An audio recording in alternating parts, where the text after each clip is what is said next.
What happens when a beloved music legend sits down for what should be a celebration of his incredible career, only to face the most disrespectful interview of his life?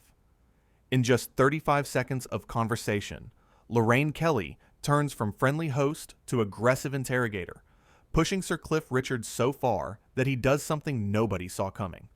He walks off set, leaving the entire panel in stunned silence. The morning starts like any other on The Lorraine Show. The studio lights are bright, the audience is buzzing with excitement, and Cliff Richard walks onto the set with his trademark smile. He has been in the music industry for over 6 decades, a true icon who has given the world countless hits and memories. The audience gives him a warm round of applause as he takes his seat next to Lorraine Kelly, who is joined by her regular panelists, entertainment journalist Sarah Blackwood and television presenter Mark Stevens. "Welcome, welcome," Lorraine says, her smile wide, but her eyes already showing something else. Something calculating. "So lovely to have you here, Cliff. Or should I say Sir Cliff? Must be nice having that title, All those years of singing the same songs finally paid off with a shiny medal from the Queen." The audience shifts uncomfortably at her tone. Cliff shifts slightly in his seat, but maintains his composure. "Well, it was certainly an honor to receive it," he says warmly, choosing to ignore the subtle jab. "But I am just grateful for the fans who have supported me all these years. They are the real reason I am still here." "Right, your fans," Lorraine says, leaning back in her chair with a smirk. "We will get to them in a moment. But first, tell me, do you ever look at modern pop stars, people like Harry Styles or Ed Sheeran, and think about how different things are now? How the music industry has completely changed and left people like you behind?" Sarah Blackwood's eyes widen at the brazen rudeness. Mark Stevens coughs. Awkwardly, but Cliff remains calm. Sarah Blackwood leans forward, jumping in before Lorraine can respond. "Your latest album has been doing wonderfully," she says genuinely. "The fans clearly still adore you. How does it feel to still be making music after all this time?" "It feels wonderful," Cliff replies, his face lighting up. "Music has been my life. I cannot imagine doing anything else. As long as people want to listen, I will keep singing." Lorraine interrupts, her tone sharp. "Yes, well, speaking of your fans, they are getting quite old now, are they not? I mean, when was the last time you had a young fan? Someone under 50? Someone who was not dragged to your concert by their grandmother?" The audience gasps quietly. Mark Stevens looks uncomfortable, glancing between Lorraine and Cliff. Sarah's mouth drops open slightly. Cliff pauses, clearly taken aback by the unnecessary cruelty. "I actually have fans of all ages," he says carefully, maintaining his composure with visible effort. "Music is timeless. I meet young people at my concerts all the time who tell me they grew up listening to my songs with their parents or grandparents. They discover the music, and it speaks to them just as it spoke to previous generations."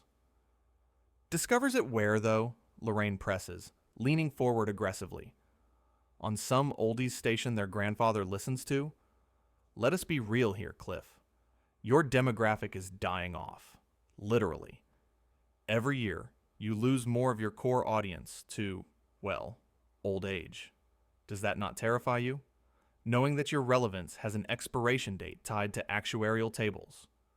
The cruelty of the comment makes several audience members gasp audibly. Sarah looks horrified. Right, Lorraine says dismissively, waving her hand like she is swatting away a fly. "But let us be honest here. Brutally honest, since that is what real interviews require. Your prime was decades ago. The 60s, the 70s. That was your time, was it not? Everything since then has just been, well, coasting along on past glory? Living off the fumes of what you achieved when you were actually relevant?" Sarah tries to intervene, her voice rising with indignation. "Lorraine, I think that is more than a bit unfair. That is actually quite insulting. Cliff has had numerous hits well into the 80s and 90s, and even the 2000s. He has sold over 250 million records worldwide. That is not coasting. That is sustained excellence. Has he, though? Lorraine snaps back at Sarah, her eyes flashing with irritation at being contradicted on her own show. Or has he just been recycling the same old sound, the same tired formula, hoping people will not notice he has not evolved with the times? I mean, put on a Cliff Richard song from 1960 and one from 2010. Can you honestly tell me there is any significant difference? Any growth? Any artistic development whatsoever? Cliff's smile fades, completely now. His hands clasp together on his lap, knuckles whitening slightly. I have always tried to stay true to my style, while also exploring new sounds, he says, his voice steady, but with a distinct edge now. Not every artist needs to chase every trend, every fad that comes along. Some of us believe in consistency and quality, in giving our fans what they love while still challenging ourselves creatively. Consistency, Lorraine repeats with a harsh laugh that echoes through the studio. Is that what we are calling it now? I would call it being stuck in the past, being unable or unwilling to adapt. I mean, look at you. Even your appearance screams nostalgia. When was the last time you updated your look? Tried something new? Got a modern haircut? Wore something that was not pulled from a wardrobe last updated during the Cold War? Mark Stevens shifts in his seat, clearly uncomfortable with the hostile direction this interview has taken. I think Cliff looks great, he offers weakly, trying to diffuse the tension. Very classic. Timeless, really. Classic, Lorraine echoes mockingly, her voice dripping with sarcasm. That is one word for it. Another word might be outdated. Obsolete. Past his sell-by date.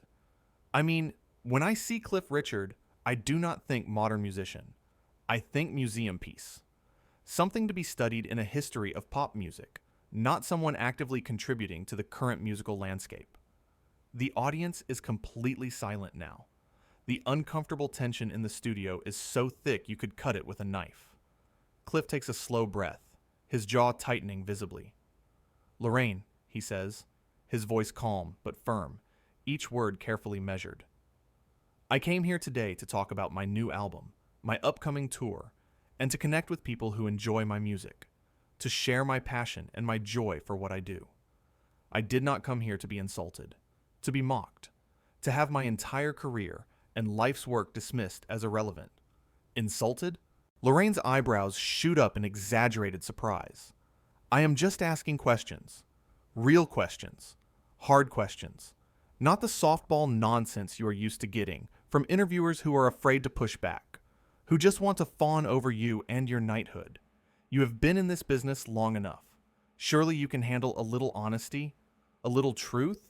Or have you been surrounded by yes men for so long that you have forgotten what genuine criticism sounds like?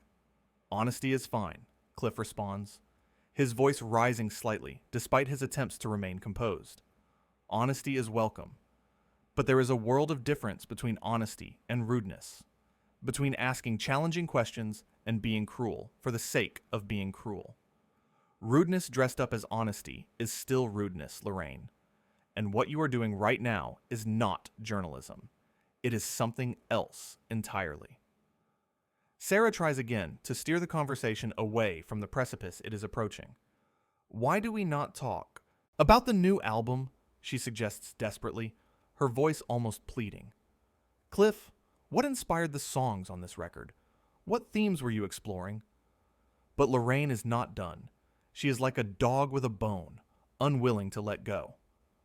Before we get to that, she interrupts sharply, cutting Sarah off mid-sentence. I think we need to address something else. Something important. The elephant in the room that everyone is thinking about, but nobody wants to mention. The allegations from years ago. You were investigated, cleared, yes, eventually. But the cloud still hangs over you, does it not? That shadow of suspicion. That question mark that follows you around. The studio goes ice cold. The temperature seems to drop 20 degrees in an instant. Mark's eyes widen in shock and horror. Sarah looks absolutely horrified, her hand flying to her mouth. The audience collectively holds its breath. Cliff's face goes pale, then red, the color rising from his neck to his cheeks. That matter was investigated thoroughly, he says, his voice shaking now, with barely controlled anger and deep pain. Exhaustively investigated by the police. I was completely exonerated, completely cleared. No charges were ever brought because there was no case. There was never any case. It was one of the most painful, traumatic experiences of my entire life. Having my privacy violated, my home raided on live television, my reputation dragged through the mud, and you bring it up here, on live television, in front of all these people. For what? Ratings? Shock value? To hurt me? I bring it up because it is relevant, Lorraine says coolly, her voice calm and calculated, showing no remorse whatsoever. People wonder. They have questions. They see you, and they remember. Is it not better to address it head on? To clear the air once and for all? Unless, of course, you have something to hide. It has been addressed, Cliff says, his voice rising now, the anger breaking through his carefully maintained composure. Multiple times, repeatedly, by the police who found nothing, by the courts who threw it out, by me in statement after statement. I do not owe you or anyone else another explanation for something that never happened, for accusations that were proven to be baseless. I was a victim, Lorraine, a victim of a witch hunt. And now you want to victimize me again by forcing me to relive it on your show? Lorraine leans back in her chair, a smug expression plastered across her face. Touching a nerve, am I? Hitting a little too close to home? See, this is what I mean. This is exactly my point. You have been protected for so long, surrounded by yes men and adoring fans who will not dare question you, who worship the ground you walk on. But real journalism, actual journalism, means asking the tough questions, the questions people are afraid to ask. Someone has to do it. Real journalism, Cliff repeats, his voice now dripping with disdain and disgust. Is that what you think this is? This ambush? This character assassination? This is not journalism, Lorraine. This is a hit job, a planned attack. You invited me here under false pretenses, told me this would be a friendly chat about my album and my career, so you could ambush me on live television, so you could humiliate me in front of millions of viewers. Well, congratulations. You have succeeded in showing everyone exactly what kind of person you are. Mark finally speaks up more forcefully, his voice cutting through the tension. Maybe we should take a break, he suggests, looking desperately at the producers off camera. Let everyone cool down. Step back. Regroup. No, Lorraine says sharply, her eyes never leaving Cliff. We are live. This is live television. We keep going. We do not run away from difficult moments. Cliff, if you cannot handle a real conversation, if you cannot face legitimate scrutiny, maybe you should not be doing interviews anymore. Maybe you should just retire quietly and stop. Pretending you still matter. Sarah looks at Cliff with deep sympathy in her eyes. You do not have to answer anything you are not comfortable with, she tells him gently, reaching out as if to touch his arm in support. You have every right to set boundaries, to say no. Oh, wonderful, Lorraine says sarcastically, her voice rising with anger. Gang up on me. Why do you not? Turn this into an attack on me. I am the only one here willing to do my job properly. The only one willing to ask the hard questions that need asking. And you want to make me the villain for doing actual journalism? Cliff stands up suddenly, his movement so abrupt and decisive that it makes everyone jump. The microphone pack on his belt makes a loud scraping sound that echoes through the studio speakers.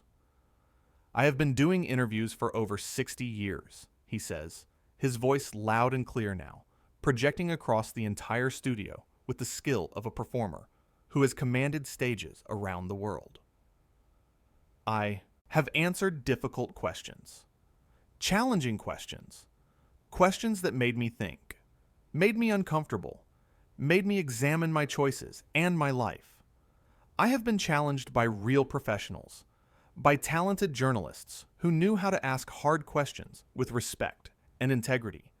But I have never, in all my years, in all my decades in this business, been treated with such blatant disrespect and calculated cruelty as I have been treated here today. Oh, please, Lorraine scoffs, rolling her eyes dramatically. Do not be so dramatic. Do not play the victim card. You are a grown man. Act like one. Sit down. We are not finished here. No, Cliff says firmly, his voice like steel. I will not sit down. I will not stay here one more second and let you continue to attack me, to demean me, to use me as entertainment, as a punching bag for your own amusement and your ratings. You are not a journalist, Lorraine. You are a bully with a microphone, a bully with a platform, and I will not give you the satisfaction of bullying me any further. The audience gasps audibly, some people putting their hands over their mouths in shock. Sarah covers her mouth with both hands now. Mark looks like he wants to disappear into his chair. Lorraine's face turns red, anger flooding her features. How dare you, she hisses, her voice low and venomous. How dare you come onto my show and insult me like this? I have built a career, a reputation, on honest, hard-hitting interviews. I do not coddle celebrities. I do not treat them like delicate flowers. I hold them accountable. I ask the questions viewers want answered. Accountable for what? Cliff demands. For having a successful career? For being kind to my fans? For surviving a horrible ordeal that nearly destroyed me? What exactly am I being held accountable for, Lorraine? For being irrelevant, Lorraine shoots back. For clinging to fame that has long since faded. For refusing to accept that your time has passed. The words hang in the air like poison. Cliff stares at her for a long moment, his expression a mixture of hurt and fury. You know what the real tragedy is here? He says quietly. I used to respect you. I thought you were a decent person, someone who genuinely cared about the people you interviewed. But this whole performance, it shows me exactly who you really are. Someone so desperate for attention, for controversy, that you will tear down anyone to get it. Get out then, Lorraine snaps. If you cannot handle the heat, leave. Oh, I am leaving, Cliff says, but not because I cannot handle the heat. I am leaving because I refuse to give you the satisfaction of watching you try to humiliate me further. He reaches for his microphone pack and starts to remove it. Sarah stands up. Cliff, please, she says, do not let her run you off. I'm not being run off, Cliff tells her kindly. I am making a choice. A choice not to participate in whatever this is. Mark stands as well. Cliff, mate, I am sorry, he says. This got way out of hand. It certainly did, Cliff agrees. He finally gets his microphone off and sets it on the chair. Thank you both for trying to keep some semblance of decency going, but I cannot stay here. Lorraine laughs, a harsh, bitter sound. This is perfect, she says. Run away. Prove my point. You cannot handle real scrutiny. Cliff turns to face her one last time. Scrutiny would be asking me thoughtful questions about my work, my life, my experiences. What you did here today was not scrutiny. It was cruelty, and I will not stand for it. Your fans will see this, Lorraine warns. They will see you walking off my show. Good, Cliff says. Let them see. Let them see exactly how you treat your guests. Let them see what kind of person you really are. The audience starts to murmur, some people nodding in agreement with Cliff. Lorraine notices, and her face gets even redder. You are making a huge mistake, she says. The only mistake I made, Cliff responds, was agreeing to come here in the first place. Sarah reaches out and touches his arm gently. I hope you know not everyone feels the way she does, she tells him. I do know that, Cliff says with a small smile. Thank you. He starts to walk toward the exit. The cameras follow him. The audience is completely silent now, watching this legendary performer leave the stage, not in triumph, but in justified anger. Cliff Richard, everyone, Lorraine calls out mockingly, showing his true colors. Cliff stops. He turns back slowly. My true colors, he says, his voice carrying across the studio, are loyalty, kindness, and respect, things you clearly know nothing about.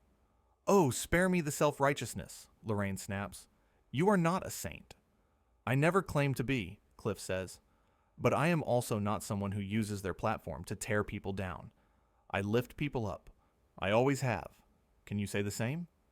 Lorraine opens her mouth, but nothing comes out. For the first time in the entire interview, she seems at a loss for words. Mark takes the opportunity to speak. I think, he says carefully, that maybe we all need to take a step back and reflect on what happened here today. Nothing happened here, Lorraine insists. I asked tough questions, and he could not handle them. You attacked a guest, Sarah says suddenly, her voice strong. There is a difference between asking tough questions and being cruel. What you did cross that line? Oh, not you too, Lorraine groans. I thought you at least had a spine. I do have a spine, Sarah says firmly. That is why I am speaking up. What happened here today was wrong. Completely wrong. The audience starts to applaud. Quietly at first, then louder. They are applauding Sarah, and by extension, they are applauding Cliff. Lorraine looks around, realizing she has lost control of her own show. Stop that, she demands. This is my show. But the applause continues. Cliff watches from near the exit, a sad smile on his face. I have been in this business a long time, he says, speaking over the applause. I have seen all kinds of people, the good, the bad, and everything in between. But I have never seen someone so consumed by their own ego that they forget the basic principles of human decency. Get out, Lorraine says, her voice shaking now with rage. Just get out. I am going, Cliff assures her. But before I do, I want to say something to everyone watching at home. To my fans, to people who do not know my music, to anyone paying attention. Treat people with kindness. It costs nothing, and it means everything. Do not let bitterness and negativity consume you. Do not become like this. He gestures vaguely toward Lorraine without looking at her directly. How dare you? Lorraine breathes.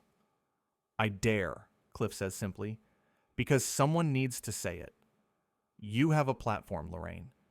You could use it to bring joy, to inspire, to connect people. Instead, you use it for this. For tearing people down. For creating drama where there should be none. It is sad. It is truly, deeply sad.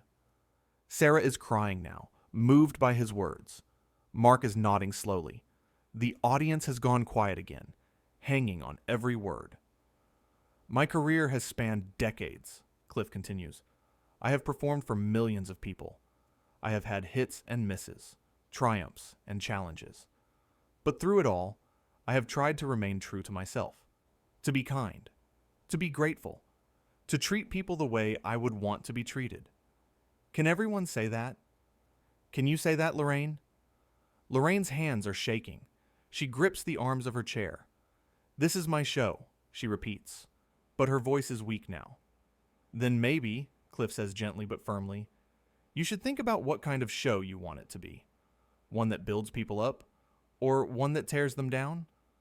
With that, he turns and walks toward the exit one final time. The cameras follow his every step. His posture is straight, his head held high. He may be leaving, but he is leaving with his dignity intact. As he reaches the door that leads backstage, he pauses. He does not turn around, but he speaks loud enough for everyone to hear. To anyone who has ever been made to feel small, who has ever been attacked for no reason, who has ever been treated cruelly by someone with power over them, I want you to know something. You do not have to accept it. You do not have to sit there and take it. You have the right to stand up for yourself, to walk away from toxicity, to choose dignity over staying in a situation that demeans you. He pushes through the door and disappears from view. The studio is absolutely silent. You could hear a pin drop. Lorraine sits in her chair, her face a mask of barely controlled fury and something else. Shame, perhaps, or the realization of what she has done. Sarah wipes her eyes. That was, she starts, her voice choked with emotion. That was one of the most powerful things I have ever witnessed. Oh, please, Lorraine mutters, but there is no conviction in her voice anymore. Mark stands up. I think, he says slowly, that we just witnessed something important. Not the interview Lorraine planned, but a masterclass in maintaining dignity under attack. Whose side are you on? Lorraine demands. I am on the side of basic human decency, Mark responds. And what happened here today, what you did to that man, was indecent. The audience applauds again. Lorraine looks at them with disbelief. You are all supposed to be on my side, she says weakly. Why? Someone from the audience calls out. Why should we be on the side of someone who treats people like that? Lorraine has no answer. She looks at the cameras, at her co-panelists, at the audience. Everywhere she looks, she sees judgment. Sarah stands up and removes her microphone. I cannot be part of this anymore, she announces. I am sorry, but I cannot sit here and pretend that what just happened was okay. Sarah, Lorraine says, panic creeping into her voice now. Do not do this. You should have thought about that, Sarah says sadly, before you decided to destroy a man's dignity on live television. She walks off set, following the path Cliff took. Mark watches her go, then looks at Lorraine. This is not who we are supposed to be, he tells her. This is not what this show is supposed to be about. Then leave too, Lorraine snaps. Everyone just leave. Mark shakes his head. I think I will, he says quietly. He removes his microphone and stands. Good luck explaining this one. He walks off as well, leaving Lorraine alone on the set with the cameras still rolling and the audience staring at her in stunned silence. She looks around desperately, trying to regain control. Well, she says, her voice artificially bright. That was certainly dramatic, was it not? Sometimes guests cannot handle honest conversation, but nobody is buying it. The audience sits in stony silence. The crew behind the cameras shifts uncomfortably. One person in the audience stands up, then another, then another. They are not applauding. They are not booing. They are simply leaving, walking out of the studio in silent protest. Lorraine watches them go, her facade crumbling. Where are you going? She calls out. The show is not over. But it is over. Everyone knows it. The guests have left. The panelists have left. The audience is leaving. All that remains is Lorraine, sitting alone on her set, surrounded by empty chairs and the judgment of everyone who witnessed what she did. In the green room backstage, Cliff Richard sits quietly, his hands folded in his lap. Sarah and Mark have found him there. Are you okay? Sarah asks gently. Cliff looks up at them and smiles. A real smile this time. I am fine, he says. Better than fine, actually. I stood up for myself. I did not let her break me. You were incredible, Mark tells him. Truly. I just said what needed to be said, Cliff responds. Sometimes you have to draw a line. You have to say, enough is enough. Sarah sits down next to him. The way you handled that, with such grace and strength, it was inspiring. I have been through worse, Cliff says quietly. Much worse. I learned a long time ago that you cannot control how people treat you. You can only control how you respond. And I choose to respond with dignity. Back on the set, Lorraine finally accepts that the show is over. The producers are in her ear, telling her to wrap it up. She looks into the camera one last time. "We will be right back," she says weakly, "but there will be no coming back from this." Not really. The cameras cut away. The lights dim. Lorraine sits alone in the darkness, facing the consequences of her actions. Outside, in the bright lights of the green room, Cliff Richard prepares to leave the building, his head held high, his spirit unbroken. He may have walked off that set, but he walked off as the winner, the man who refused to be diminished, the legend who proved that true class and dignity can never be taken away, only freely given. And Cliff Richard gave nothing to Lorraine Kelly except a lesson she would not soon forget.